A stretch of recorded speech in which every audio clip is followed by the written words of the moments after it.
Hello my people, j'espère que vous allez bien. Bienvenue dans ce nouvel épisode du podcast MOQ, le podcast No Bullshit qui t'aide à créer des produits qui cartonnent, le podcast du développement produit et le podcast qui t'aide aussi à élever ton niveau business.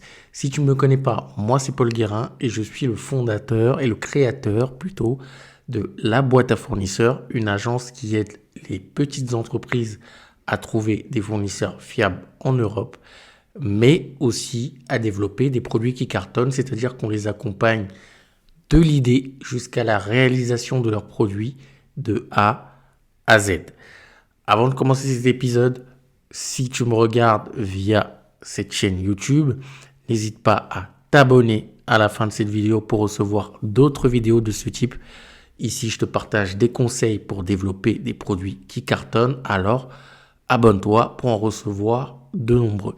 Et si tu m'écoutes à travers Apple Podcast, Deezer ou Spotify, à travers le podcast, n'hésite pas à mettre un commentaire, une note pour que nous soyons les meilleurs de la catégorie.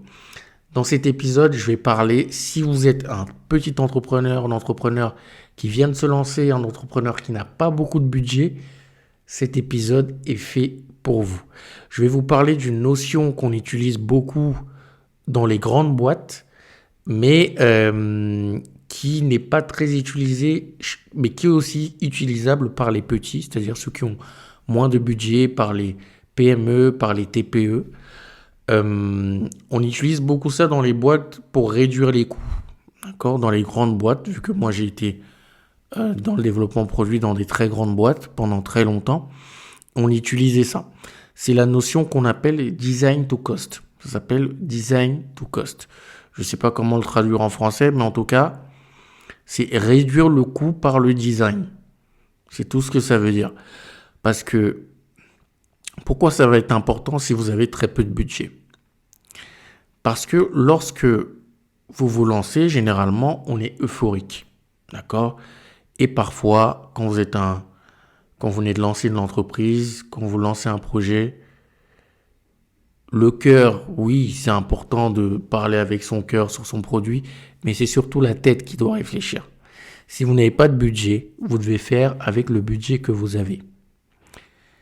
Et il y a une chose que vous devez savoir, c'est que plus votre produit est complexe, plus il va vous coûter cher.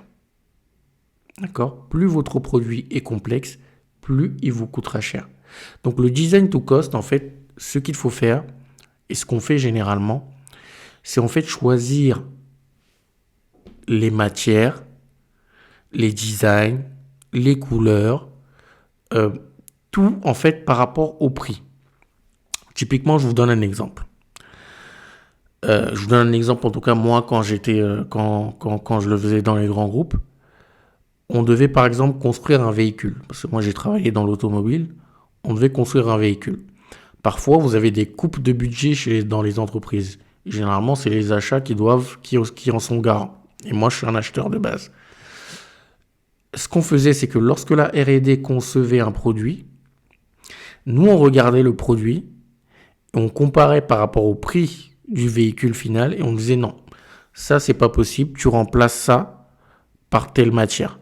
Tu remplaces ça par telle matière parce que ça coûte moins cher. Tu remplaces cette pièce-là par telle autre pièce parce que ça coûte moins cher.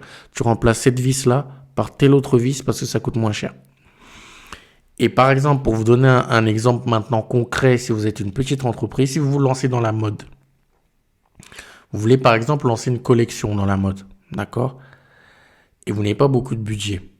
Premièrement, ne lancez pas beaucoup de pièces. Vous pouvez lancer une collection en faisant 4 pièces, d'accord ? En faisant 4 pièces, 2 pièces filles, 2 pièces garçons. D'accord ? Ou 2 pièces hommes, 2 pièces femmes. Vous pouvez commencer comme ça. D'accord ? Et faire de ces pièces-là vos best-sellers, vos trucs qui sont les plus connus. À partir du moment où c'est qualitatif, c'est beau et que les gens ils aiment, ils vont acheter. Donc déjà, ne commencez pas avec une grosse collection. Et lorsque vous lancez une collection, on a souvent tendance à se dire, bon, je vais produire un produit super compliqué, une chemise ou une robe super compliquée. Non. Le truc le moins cher à faire ou le moins complexe à faire, du coup, qui vous coûtera le moins cher, chez les hommes, c'est le t-shirt. Et vous pouvez faire un très bon t-shirt à un très petit prix. D'accord ? Il y a des marques qui ont fait ça, je crois, je ne sais plus si c'est Asphalt qui a fait ça avec le t-shirt ou le pull qui dure longtemps, là, ou le t-shirt qui dure longtemps. Vous pouvez commencer avec un t-shirt. Juste, le t-shirt, ça doit être le meilleur t-shirt. Un t-shirt avec de la bonne qualité, avec des belles couleurs, avec une belle broderie, mais le t-shirt facile à produire. Chez les filles, c'est la jupe. Pas très compliqué. Vous prenez une jupe, vous produisez, vous avez votre collection. Et le t-shirt, vous pouvez faire la même chose ou la même femme, un peu la même chose. Vous essayez de mettre juste la forme différente chez les filles. Donc en fait, c'est ça du design to code, c'est-à-dire de choisir des pièces par rapport à leur coût. Vu que vous êtes limité en budget, vous n'allez pas laisser toutes vos idées et prendre toutes vos idées parce que vos idées vont forcément coûter cher. La créativité coûte cher. On va pas se mentir. Et parfois, être trop créatif quand on n'a pas assez d'argent, c'est frustrant. Parce que votre créativité, en fait, vous ne pouvez pas la mettre sur pied parce que vous n'avez pas assez d'argent pour ça. Donc, pensez à créer quelque chose qui soit bien sûr dans votre projet, mais en fonction, prenez des matières qui soient un peu moins chères. Prenez des designs qui soient un peu moins complexes. Prenez par exemple des fournisseurs qui sont capables de faire un peu de la marque blanche. Prenez des packaging qui soient déjà standards. Au moins pour commencer. Et ensuite, derrière, lorsque ça va bien fonctionner, vous pourrez prendre des trucs un petit peu plus complexes parce que vous allez avoir un petit peu plus de budget. Donc, c'est un peu ça le design to code, c'est-à-dire réduire en fait le coût par le design, la conception de vos produits. Donc, vous allez prendre des matières, des composantes qui seront un petit peu moins chères, des designs qui seront moins complexes, des cahiers des charges qui ne seront pas trop complexes pour commencer afin de rentrer dans votre budget. Et là, derrière, lorsque vous avez fait assez d'argent avec votre première collection, si on continue dans l'exemple de la mode, là, vous pouvez commencer à faire des trucs un peu plus complexes, des chemises un peu plus complexes avec des poches par-ci, des poches par-là, des pantalons cargo qui sont un peu plus compliqués et qui ont des tissus un peu plus lourds, des chaussures qui sont un peu plus complexes. Voilà. Mais au début, partez sur des choses simples qui répondent à un besoin et qui font le job. Et derrière, après, vous pourrez faire en fonction de votre budget. Donc, c'est un peu ça le design to cost. En tout cas, j'espère que vous l'avez compris. Je sais que c'est une notion qui est un peu complexe, qui est beaucoup utilisée chez les grandes entreprises, dans les services achats. Mais on en parle beaucoup moins chez les petits. Et moi, je pense que c'est possible, c'est totalement possible de l'implémenter chez les petites entreprises. Et ce que je voulais également vous partager.